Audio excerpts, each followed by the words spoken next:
नमस्कार दोस्तों, साल 2021 ज्योतिष के लिहाज से बहुत शुभ है क्योंकि इस बार ग्रहों की दशा सामान्य रहने वाली है।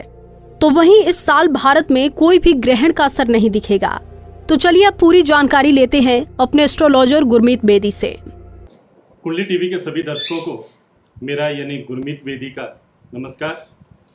वर्ष 2020 विदा ले रहा है और वर्ष 2021 की आहट अब धीरे धीरे करीब आती जा रही है।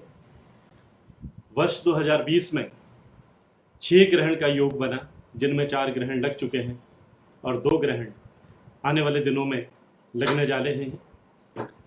30 नवंबर को इस साल का चौथा और अंतिम चंद्र ग्रहण लगेगा और उसके बाद 14 दिसंबर को इस साल का दूसरा और आखिरी सूर्य ग्रहण भी लगेगा। यानी वर्ष 2020 में 6 ग्रहण का योग बना और इन 6 ग्रहण के योग ने कई अशुभ प्रभाव भी दिए। अर्थव्यवस्था से लेकर व्यक्ति की मनोस्थिति तक देश दुनिया की अर्थव्यवस्था भी प्रभावित हुई। बहुत से लोग डिप्रेशन का शिकार भी हुए। लेकिन अगला साल यानी वर्ष 2021 अच्छा बीतने वाला है, काफ़ी अच्छा बीतने वाला है। ऐसा नहीं है कि वर्ष 2021 में कोई ग्रहण नहीं लगने जा रहा। अगले साल यानी वर्ष 2021 में 4 ग्रहण लगेंगे, जिनमें 2 चंद्र ग्रहण होंगे और 2 सूर्य ग्रहण।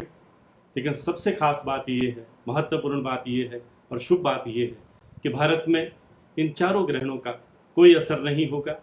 और जब भारत में इन चारों ग्रहणों का कोई असर नहीं होगा तो कोई सूतकाल भी भारत में मान्य नहीं होगा।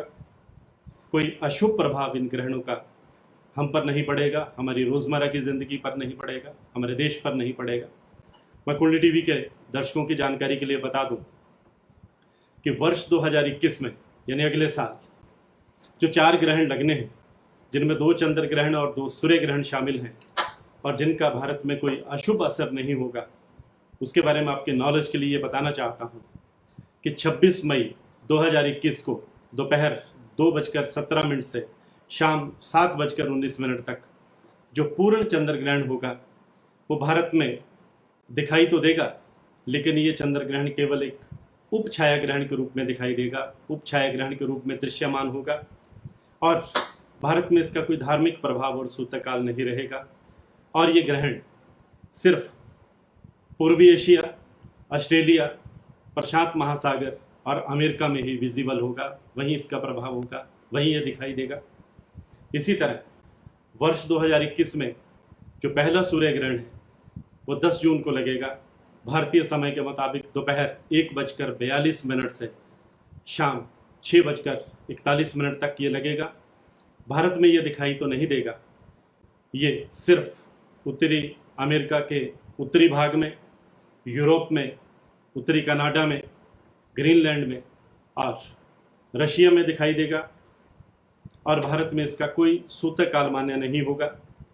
इसी तरह अगले साल यानी वर्ष 2021 का दूसरा चंद्र ग्रहण ये 19 नवंबर को प्रातः 11:32 से शाम 5:30 तक लगेगा। ये आंशिक ग्रहण होगा, पार्शियल ग्रहण होगा। ये भारत में सिर्फ एक उप छाया ग्रहण के रूप में ही दिखाई देगा और ये मुकम्मल तौर पर अमेरिका में, उत्तरी यूरोप में, पूर्वी एशिया में, ऑस्ट्रेलिया में और प्रशांत महासागर के कुछ क्षेत्रों में ये दिखाई देगा। कुंडली टीवी के दर्शकों की जानकारी के लिए मैं ये भी बता दूं कि वर्ष 2021 का दूसरा व अंतिम सूर्य ग्रहण यानी कि चौथा ये ग्रहण होगा। 2 चंद्र ग्रहण लगने हैं, 2 सूर्य ग्रहण लगने हैं। ये अंतिम ग्रहण जो है वो 4 दिसंबर 2021 को घटित होगा। ये पूर्ण सूर्य ग्रहण होगा, लेकिन भारत में ये बिल्कुल भी दृश्यमान नहीं होगा, दिखाई नहीं देगा, विजिबल नहीं होगा। ये सिर्फ अंटार्कटिका, दक्षिणी अफ्रीका, अटलांटिक के दक्षिण भाग, ऑस्ट्रेलिया और दक्षिणी अफ्रीका में ही ये नजर आएगा। भारत में इसका कोई सूतक काल मान्य नहीं होगा। यानी वर्ष 2020 में 6 ग्रहण का योग बना और 6 ग्रहण से देश पर प्रभाव पड़ा, देश दुनिया पर पड़ा, लोगों की अर्थव्यवस्था पर पड़ा, लोगों की मानसिक स्थिति पर पड़ा।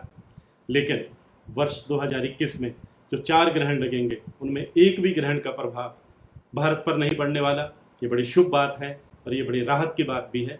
मैं कुंडली टीवी के दर्शकों की जानकारी के लिए ये भी बताना चाहूँगा, इस साल यानी वर्ष 2020 में कई प्रमुख ग्रहों ने अपनी चाल बदली। कुछ महत्वपूर्ण ग्रह वक्री हुए यानी रिवर्स गियर में आए, कुछ मार्गी हुए यानी सीधी चाल चलने लगे। इनके शुभ और अशुभ प्रभाव पड़े। सितंबर 2020 तो ग्रहों की दृष्टि से बहुत ही महत्वपूर्ण रहा और ये वर्ष 2020 का ज्योतिष की दृष्टि से भी सबसे महत्वपूर्ण महीना रहा, जब राहु और केतु ने अपनी अपनी राशियां बदली। देवगुरु बृहस्पति और शनि उल्टी चाल चलते हुए सीधी चाल में आए यानी शुभ स्थिति में आए यानी मार्गी हुए। अगर मैं वर्ष 2021 के ग्रहों की गोचर की बात करूं मैं, तो मैं ये बताना चाहूँगा कुंडली टीवी के दर्शकों को कि 3 ग्रह अपनी राशियां नहीं बदल रहे हैं। न्याय के कारक शनिदेव राशि परिवर्तन नहीं करने जा रहे। जो शैडो ग्रह हैं, जो पाप ग्रह हैं, जो छाया ग्रह हैं, राहु और केतु, ये भी अपनी राशि नहीं बदलने जा रहे। यानी राहु, केतु और शनि, ये तीनों ग्रह अपनी राशियां नहीं बदलेंगे। शनिदेव अपनी ही मकर राशि में पूरा साल गोचर करते रहेंगे। राहु वृषभ राशि में रहेंगे, केतु वृश्चिक राशि में रहेंगे। देवगुरु बृहस्पति अपनी राशि बदलेंगे। देवगुरु बृहस्पति 5 अप्रैल 2021 को शाम 4:21 पर अपनी नीच मकर राशि से शनि की कुंभ राशि में प्रवेश करेंगे और 13 महीने वहीं रहेंगे। सूर्य तो हर महीने अपनी राशि बदलते हैं, जिस पर संक्रांति पर्व होता है। बाकी ग्रह भी समय समय पर राशियां बदलते रहेंगे, लेकिन वर्ष 2021 की ग्रहों की स्थिति और ग्रहणों की स्थिति यह बता रही है कि अगला साल हमारे इस साल से यानी वर्ष 2021 वर्ष 2020 की बनिस्बत बहुत ही बेहतर रहने वाला है, बहुत मंगलकारी रहने वाला है और लोगों की ज़िंदगी में बहुत ही सकारात्मक बदलाव आएंगे।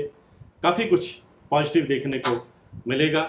आज की पोस्ट में बस इतना ही। अब इंतज़ार रहेगा वर्ष 2021 का, मुझे भी, आपको भी और देश को भी। कुंडली टीवी के लिए गुरमीत बेदी। इसी तरह की और भी जानकारी लेने के लिए हमारे चैनल को सब्सक्राइब करें और नई वीडियो की नोटिफिकेशन के लिए बेल आइकॉन दबाएं। अगर आप ये वीडियो फेसबुक पर देख रहे हैं तो वीडियो को लाइक और शेयर करें। साथ ही अपनी राय कमेंट बॉक्स में जरूर बताएं। धन्यवाद।